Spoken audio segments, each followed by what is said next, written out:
Hello and welcome to My Retro Watches. If you're new to the channel, my name is Mike. In this video, I'm not putting myself in front of the camera because it's the disassembly and the first assessment of this giveaway watch that I want to restore and give away to one of you subscribers.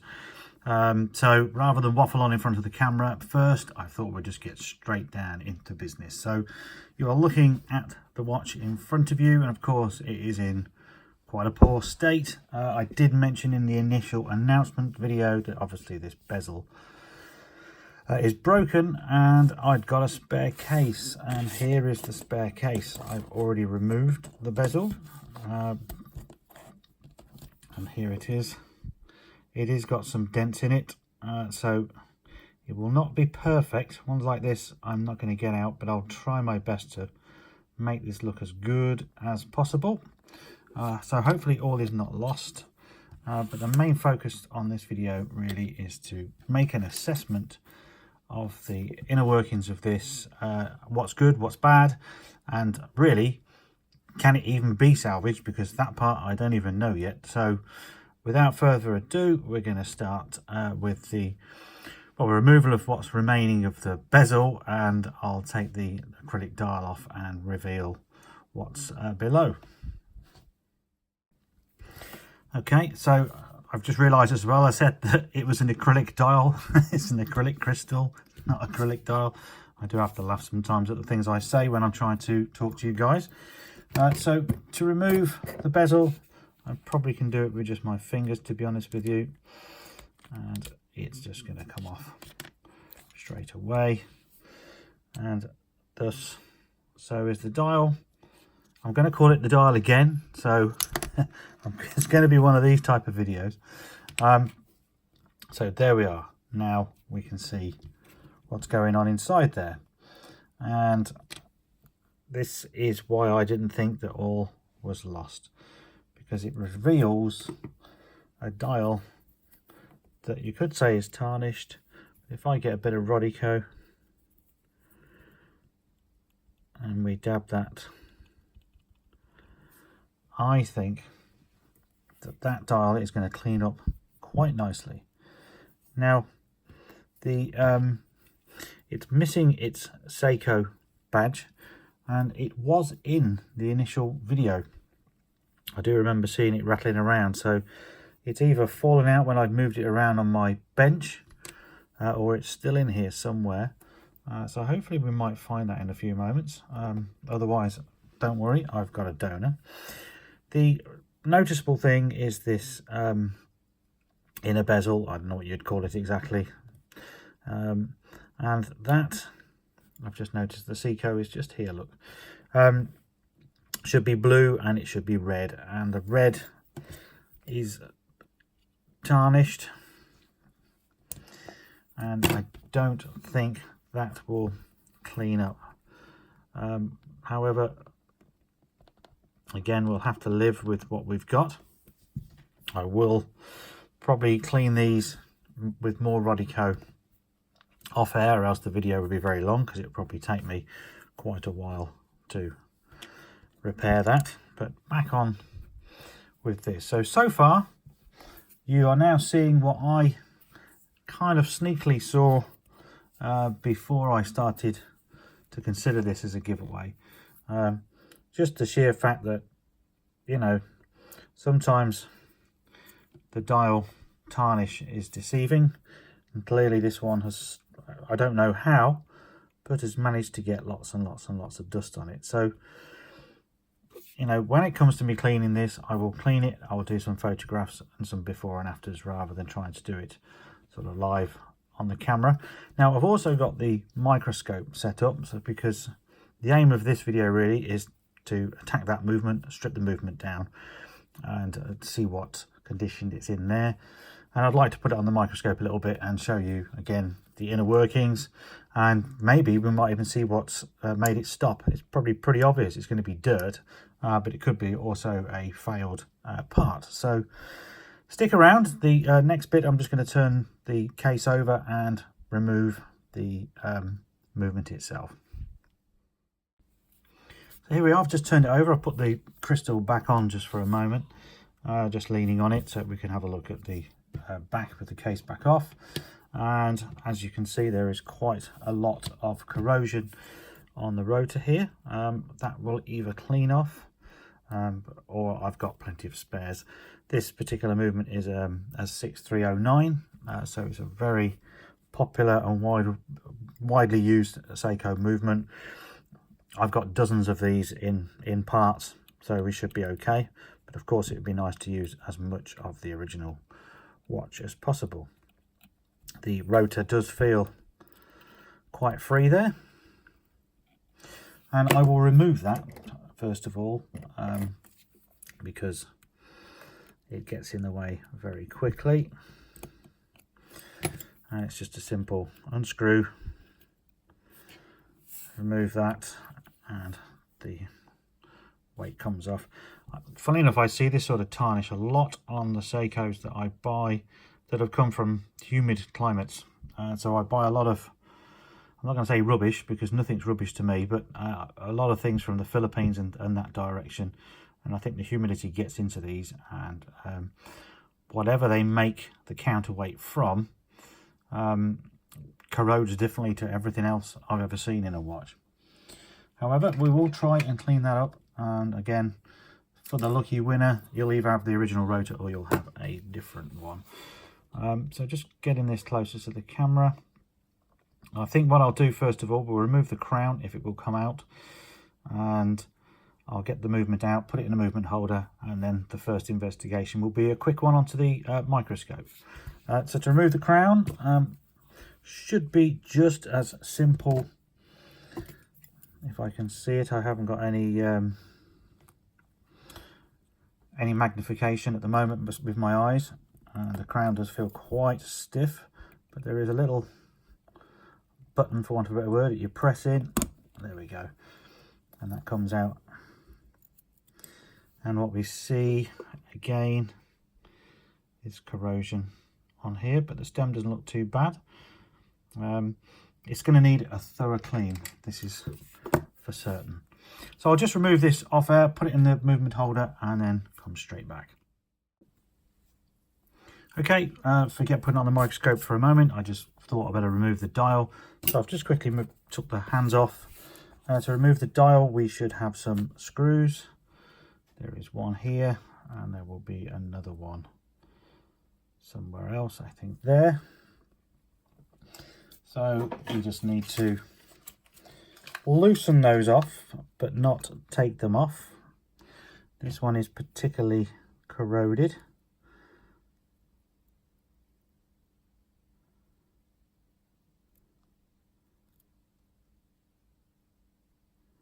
And as you can see, we'll need some more work. So I'm going to do this one first.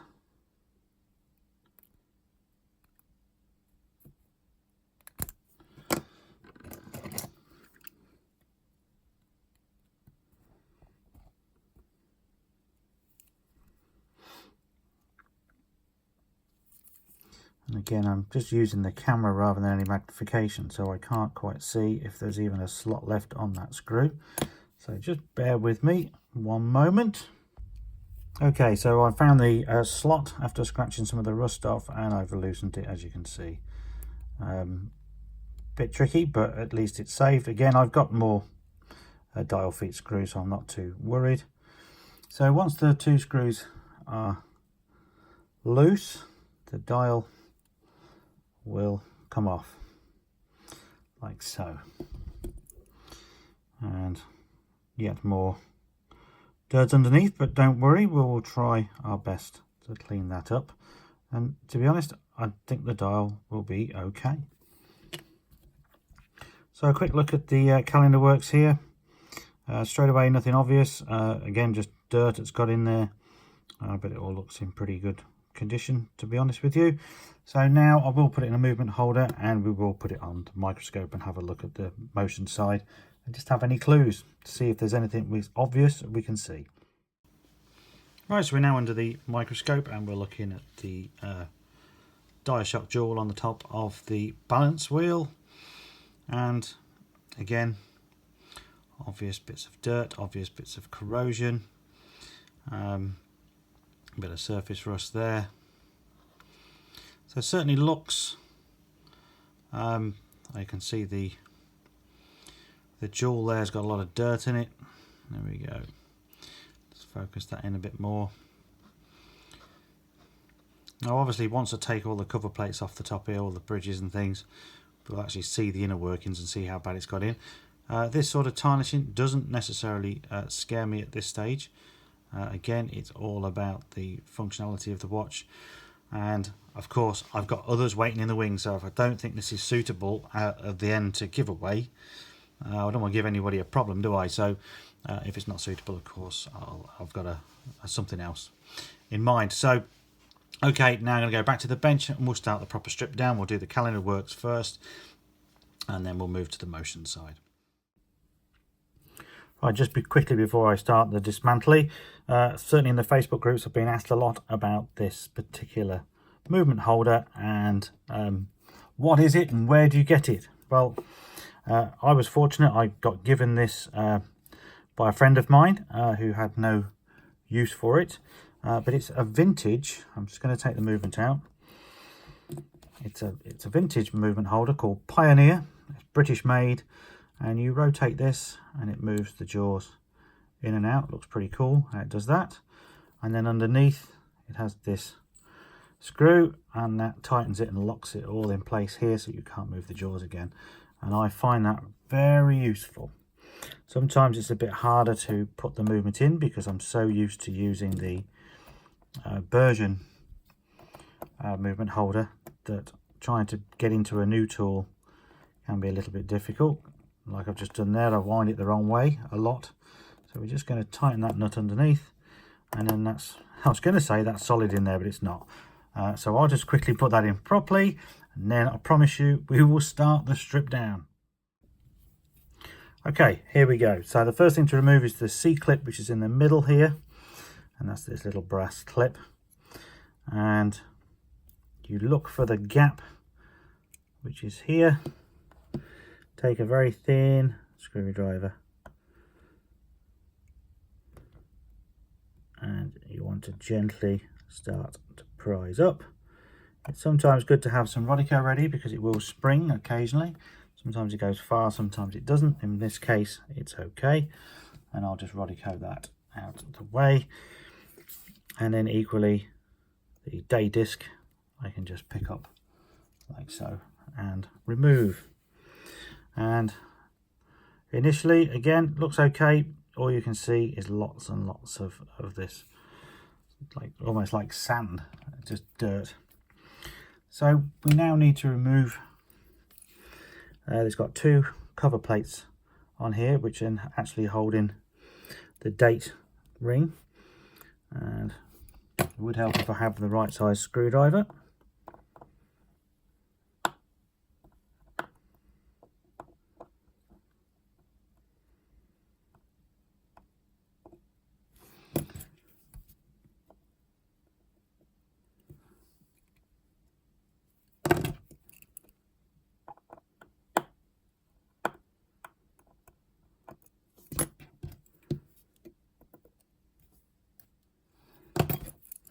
Now, like I say in all my videos, remove the screws one by one and take them away one by one. If you leave them in, unless you're very experienced, you could run the risk of knocking the movement accidentally, and those screws are very hard to find.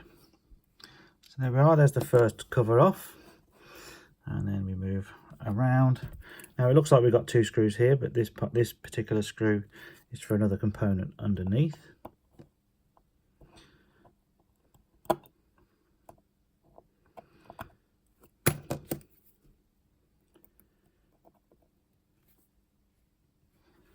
Now again, I will say at this point, certainly for any of you new subscribers to the channel, that I am not professional, not at all. I have a day job like everybody else.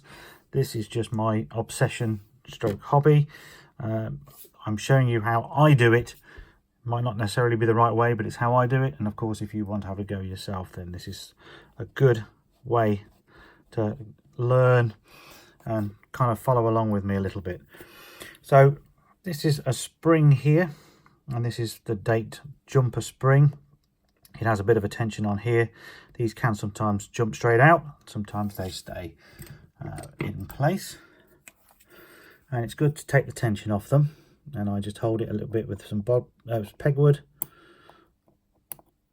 and the aim is to get my tweezers under there and just take the pressure off. Then you find that the date ring is removed cleanly and safely, and we can also remove that.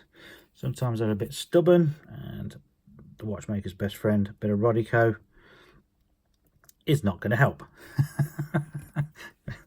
But it usually does. Now, I don't want to force anything.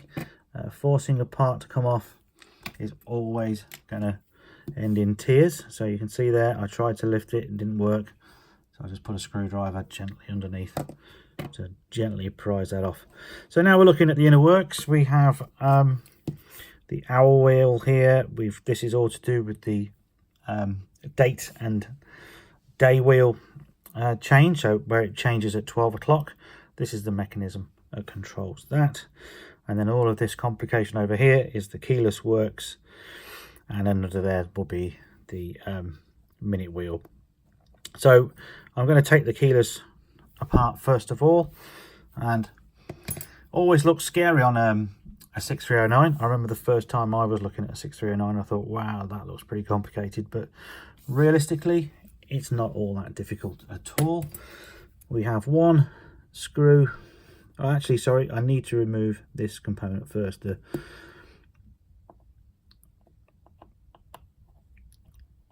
So again, this is just one screw. It's good to try and keep your screws together so you know what screw was for what part.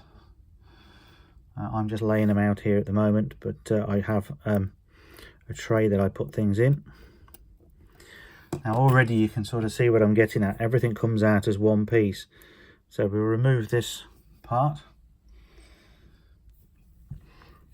and then what looks very complicated is this.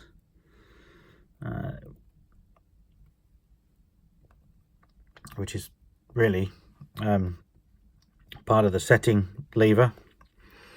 Well, not the setting lever itself, but it's all the quick set mechanism for the day and the date wheel. So when you want to change those in line with the day rather than the 12 o'clock. So that part just lifts off. It doesn't have any screws attached to it. So we now need to undo this screw. And this is the setting lever spring. Underneath there is a setting lever and also the yoke. So the keyless, of course, is where, for anybody who doesn't know, is, you know, you put the stem and the crown in here, and often when people have got problems where the quick set doesn't work or the crown won't stay in, it's because one of these parts here is misaligned. It could be the setting lever spring here, but it's more likely the setting lever has got past the yoke and something's misaligned it that way. It's not a difficult fix. It's just a bit scary if you're new to it, in the sense that you've got to remove the dial to get to it. But I do find that the calendar side is much more forgiving on a rebuild than the motion side. So there we go. So that's that part off, and then you can see here how it kind of works. This yoke has got some spring attached to it. That is what we call the clutch in there, and as you pull in the crown in and out, this operates like this, and this is the setting lever, and it should sit like that. I can't demonstrate it now, but as you move, this moves with it, which makes everything else move as well. And it was actually out of alignment. So we now need to take the tension off the yoke and remove that. And the tension is straight away off. It comes out quite simply. And the setting lever should lift out. And as you can see, it's fallen off. And it comes with this separate, excuse me while I just move that into one place. It comes with a separate little post in here. Sometimes these get stuck. There it is. Also quite easily lost. And then there is the clutch, so the bit that operates everything itself. So again, I'll put that away somewhere safe for now. And now it's just a case of removing the wheels. And very straightforward, the hour wheel, which is here, will lift. He says it will lift, it's just caught on the setting wheel.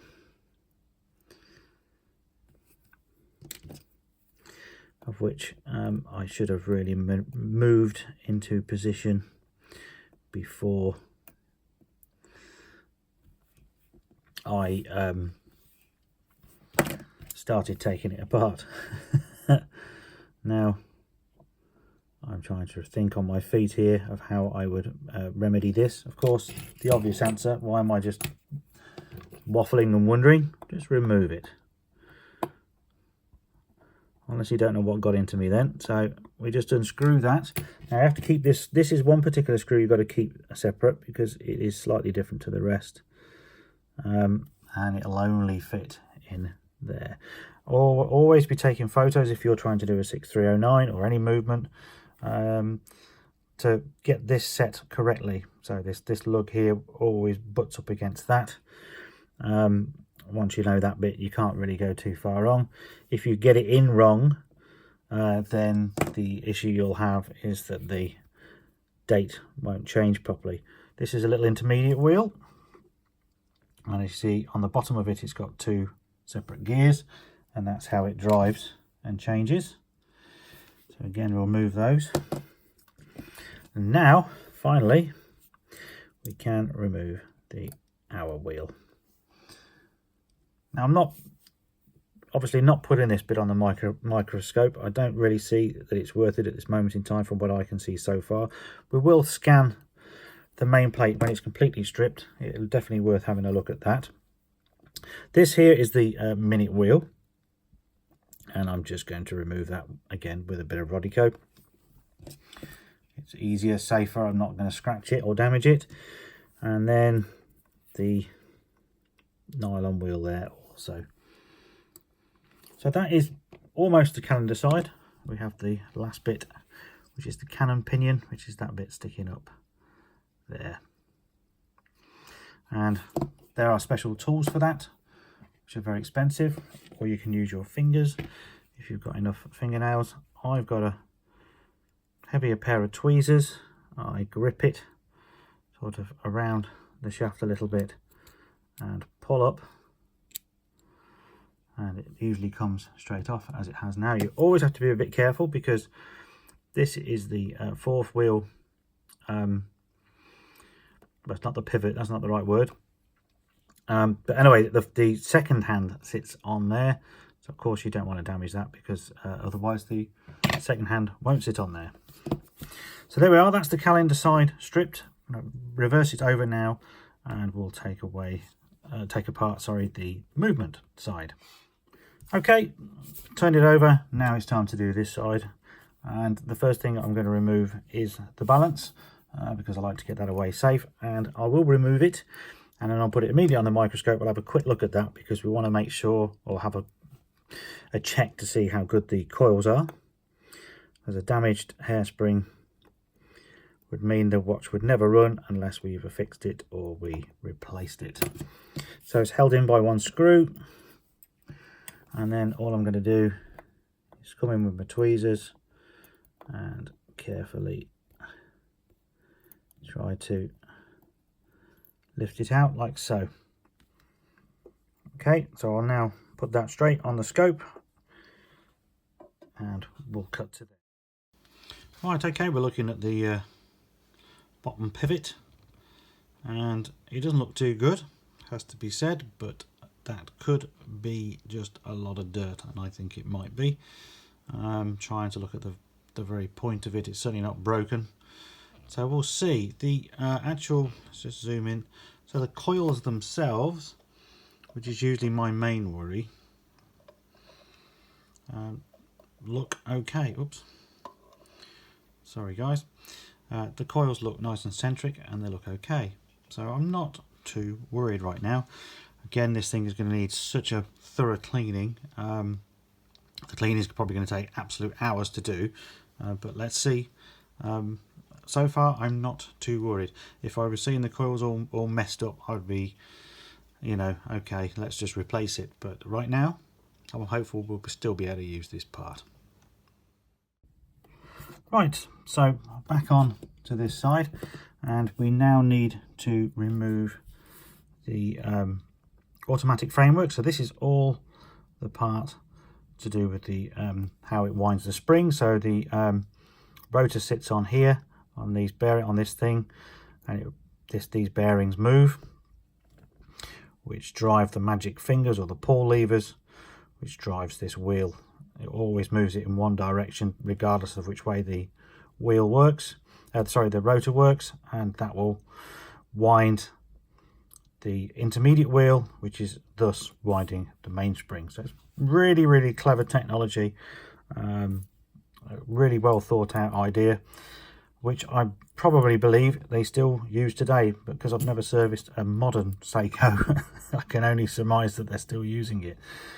So we've got 3 screws on this. So we have one there. We have one here.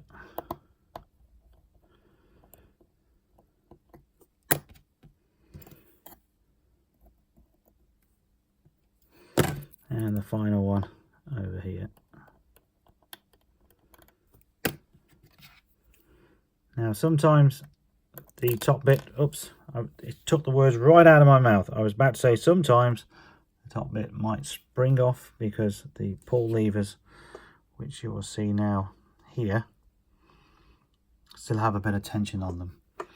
And this is the wheel, the driving wheel, that should be sitting in there. To dismantle those further, I just need to prise up this nylon part, which we'll do later on.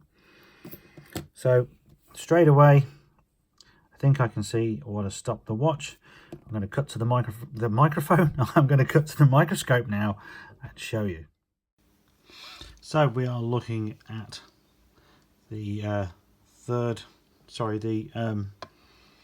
fourth wheel pivot there, and as you can see, that has had that much dried oil and crud in it that it's all turned to mush. That's not the brass you can see underneath, that is just the light, I think. Now, could be that the pivot's ruined as well. It's hard to say at this stage. What we can then also look at is down here, because this will have to be changed. So that is the end of the pallet fork, and that's corroded beyond use. So I could have bitten off more than I can chew, possibly. We'll have to see, but rest assured we've got parts for these, so I'm not too worried right now. But it's just interesting to see straight away all of the gunk has worked its way into the movement. I mean, some of this will be dried oil, but I suspect not all of it is dried oil. Oil can go like this. It can go this sort of pasty type of gunk. The more dangerous one is when it turns into a powder, because once it's turned into a powder, that's when it really gets abrasive. So I know we're going to go back to the bench now, and we'll just continue stripping it down and having another look, probably on the microscope, in just a few moments. Right, what I want to do now is let down any power that may or may not be in the mainspring, and to do that I need a screwdriver into the top here. And when I turn that, it depends on how the camera wants to focus, you should see this, which is what we call the click, moving. Now what I've got to do is grab hold of you can't see it, I've just grabbed hold of it there, and I'm holding in position, and I'm just using the screwdriver. Unfortunately you can't see any of that, just my fingernail. So I'm taking the tension with the screwdriver and letting it down slowly, and that is how you would let down a mainspring on one of these. Then we can simply remove the ratchet wheel, because what I want to remove now is the train wheel bridge, which is this component here, and that will then reveal the inner workings and how good or bad they will be. So it's almost the moment of truth time, to be honest with you.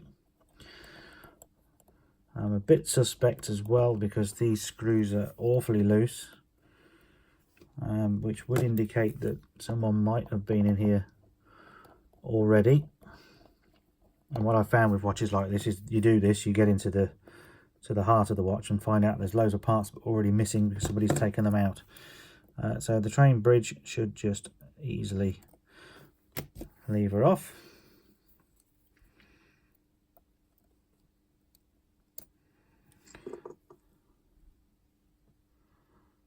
Underneath, again, just the usual dirt. And here we are. So I just caught the wheel there a little bit. So once again, just quickly swip over to the microscope and we'll have a better look.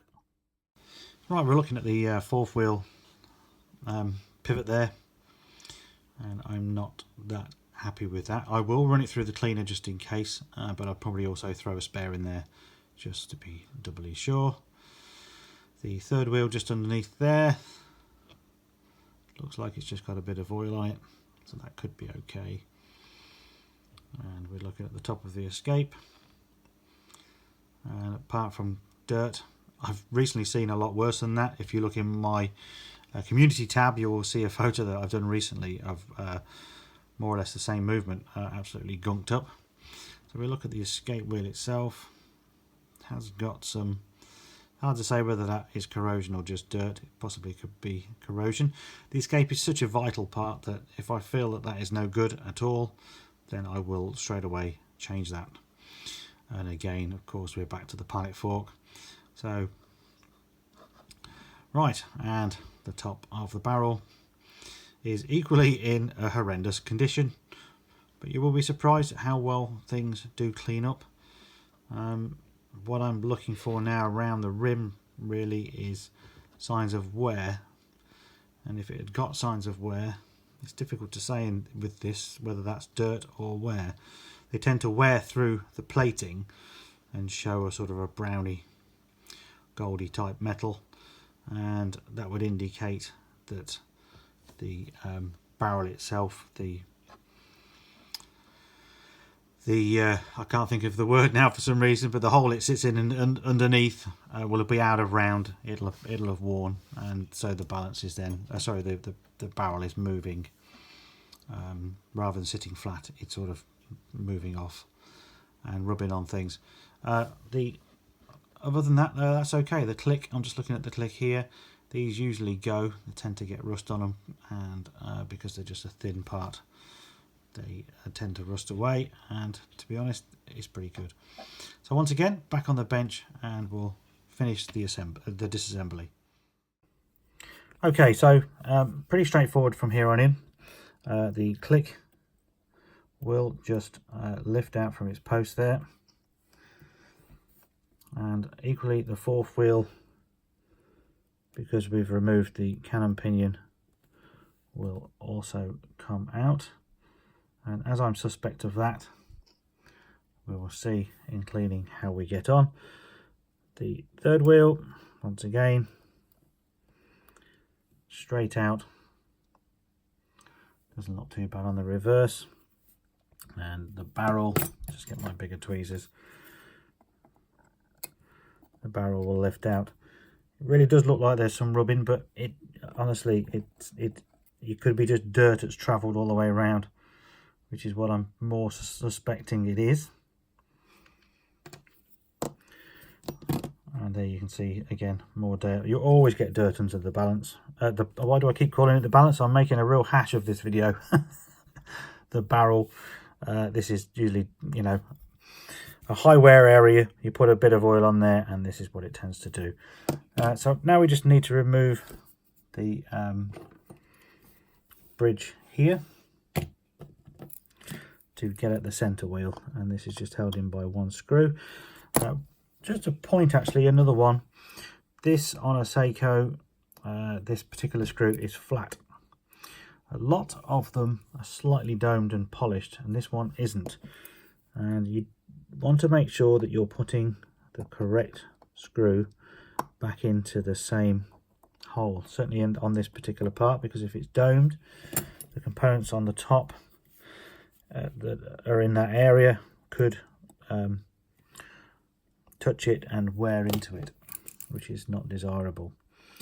So again, that will just lever off. Sometimes they can be a little bit stubborn, but that one will come straight off, no problem.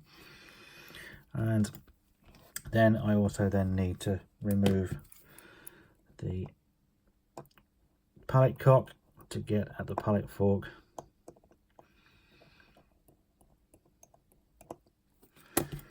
These also interesting, they're very small, sort of stubby screws, and you can again get those mixed up quite easily. After a while of doing Seikos, you soon get to know which screw goes where. So the escape should just lift out. I'm just looking off camera there really to see the state of the bottom pivot. But we'll wash that and we'll see how well it performs.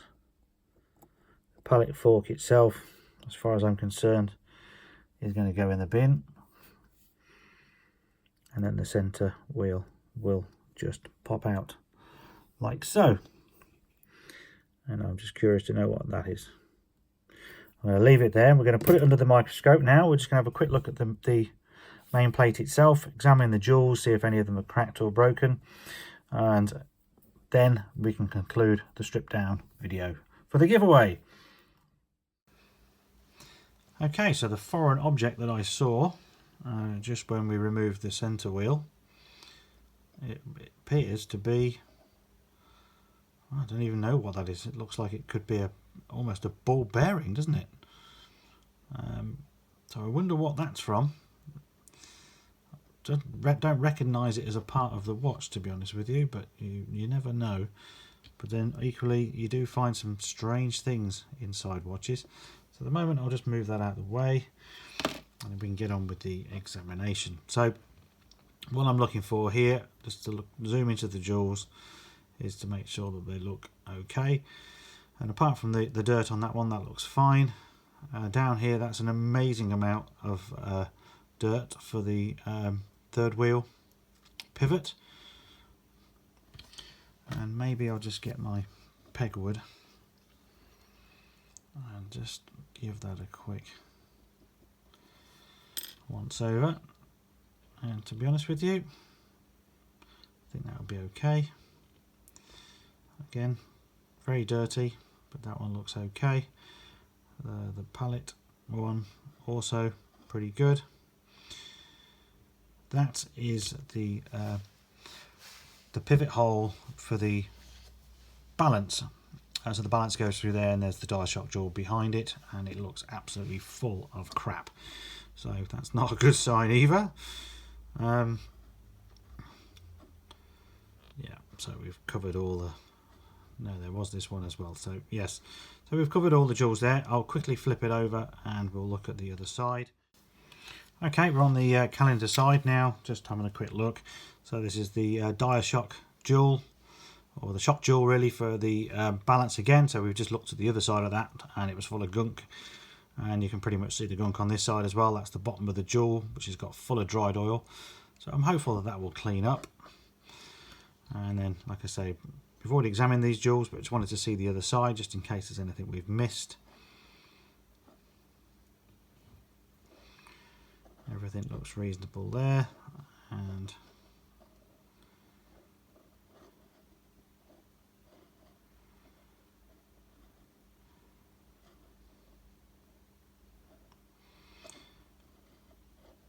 yes. Okay, I'm reasonably happy. There's not too much dirt or any surprises on this side that I should be worried about at the moment. So, okay, we'll go back to the bench and conclude. Okay guys, so let's round up this video. That is the end of the strip down of this 6309 Seiko for the giveaway. What do you think? Do you think this has gone too far? Do you think this watch is not salvageable?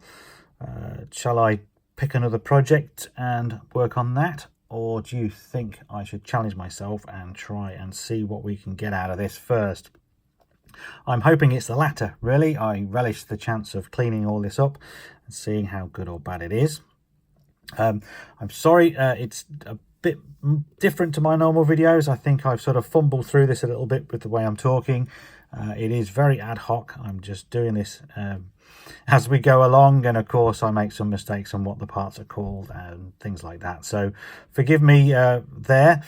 But yeah, definitely love to hear your thoughts. You know, that is the question. Have I bitten off more than I can chew? Leave your comments below. I'll try and answer as many as I can, and the next part of this video will be along very soon. Perhaps you'd like to see how I clean these parts. It'd be difficult to video that exactly, but I can probably do a 10-minute video on the processes that I'm going to take, because of course I've got a watch cleaning machine now as well, but this won't be going in there straight away. This will need other treatments first. So if you'd like to see a cleaning video as part of this series, again, please let me know down below, because if you don't comment, then perhaps I won't do it. So please let me know, and then I can film it and I can upload that one very, very soon for you. So thanks very much for watching. Don't forget to subscribe. Don't forget to like this video. It's really important for me for you to like the videos, because then I know that you're actually enjoying them. Catch you very soon in the next one. Thank you very much.